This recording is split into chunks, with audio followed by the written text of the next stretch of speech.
Hello viewers, SB Tech Bangla সকলকে স্বাগতম। আজকের ভিডিওর মূল বিষয়বস্তু হচ্ছে এরিয়ার বা বকেয়া বেতনের আবেদনের কাগজপত্র কি লাগে সেটুকু আমরা আজকে দেখব। বেসরকারি শিক্ষক কর্মচারীগণ যোগদান থেকেই বর্তমানে বেতন ভাতা পেয়ে থাকেন। এমপিআর যদি 3 মাস পরেও হয় কোনো সমস্যা নেই, যোগদানের তারিখ থেকেই এরিয়ার পাবে। তাই এরিয়ার পেতে হলে এরিয়ারের আবেদন করতে হয়। ইএমআইএসে আমরা এরিয়ারের আবেদনটা করে থাকি। তো এরিয়ারের আবেদন করতে কি কি কাগজপত্র লাগে সেটুকু আমরা আজকে দেখব।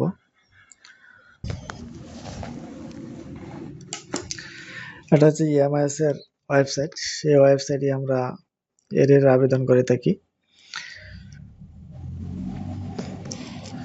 এখানে রয়েছে 6টি ধাপ, 6টি ধাপই পূরণ করতে হয়। এরিয়ারের আবেদন কিভাবে করতে হয় A to Z আমার চ্যানেলে ভিডিও দেওয়া আছে, আপনারা দেখে নেবেন। দেখে নিজেদের আবেদন নিজেরাই করতে পারবেন, কাউকে দিয়ে করাতে হবে না। কি কি কাগজপত্র লাগে সেটুকুই ভালোভাবে বুঝলেই হয়।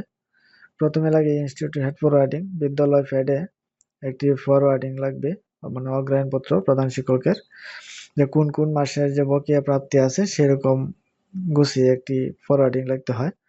তারপরে অ্যাপয়েন্টমেন্ট লেটার, নিয়োগপত্র দিতে হবে অরিজিনালটা, জয়েনিং লেটার, অরিজিনাল যোগদানপত্র, last MPO copy of institute, last MPO কপিটা দিতে হবে প্রতিষ্ঠানের, first MPO copy of present post, আপনার বর্তমান পোস্টের প্রথম এমপিও কপিটা দিতে হবে, teacher staff monthly salary bill, প্রতি মাসে যে স্যালারি বিলটা আছে সেটা দিতে হবে, মানে এমপিও কপিটি যেটি আছে সেগুলো দিলেও চলে, আপনার শিক্ষক বিবরণীটা সাথে দিয়ে দিবেন।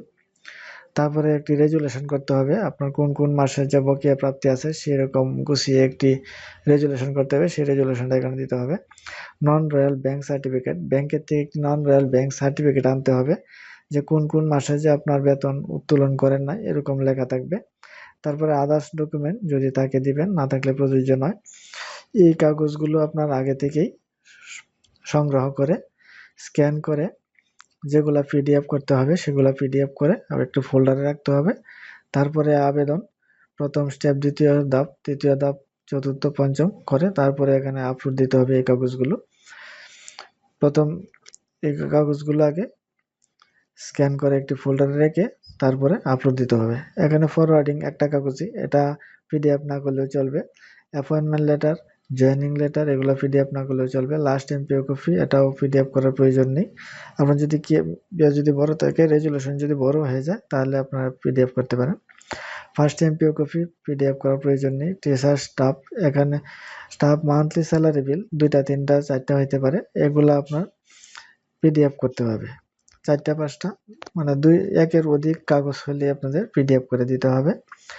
তারপরে যদি আপনারা পিডিএফ করতে না পারেন, আমার চ্যানেলে পিডিএফ কিভাবে করতে হয় সেটুকুর ভিডিও দেওয়া আছে, সেটা দেখে আপনারা পিডিএফ করতে পারবেন।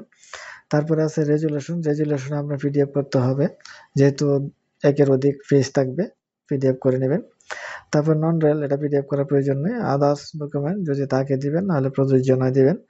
এই কয়েকটা কাগজে পিডিএফ করতে হবে, আর বাকিগুলো পিডিএফ করার প্রয়োজন নেই, জেপিজি রাখলেই চলবে। হ্যালো ভিউয়ার্স, এই কাগজগুলো আপনারা সংগ্রহ করে আমার চ্যানেলে ভিডিও দেওয়া আছে, ভিডিওটা ভালোভাবে দেখে আপনারা নিজেদের আবেদন নিজেরাই করেন, কোনো সমস্যা হবে না। তারপরে যদি কারো আবেদন করতে কোনো সমস্যা হয় আমাকে ইনবক্সে জানাবেন, আমি সমাধান অবশ্যই করার চেষ্টা করব। আমার চ্যানেল যদি নতুন হয়ে থাকে চ্যানেলটা সাবস্ক্রাইব করে রাখবেন, যাতে পরবর্তী ভিডিও আপলোড এসে তাতে নোটিফিকেশন পেয়ে যান। আমি প্রতিনিয়তই শিক্ষামূলক ভিডিও দিয়ে থাকি।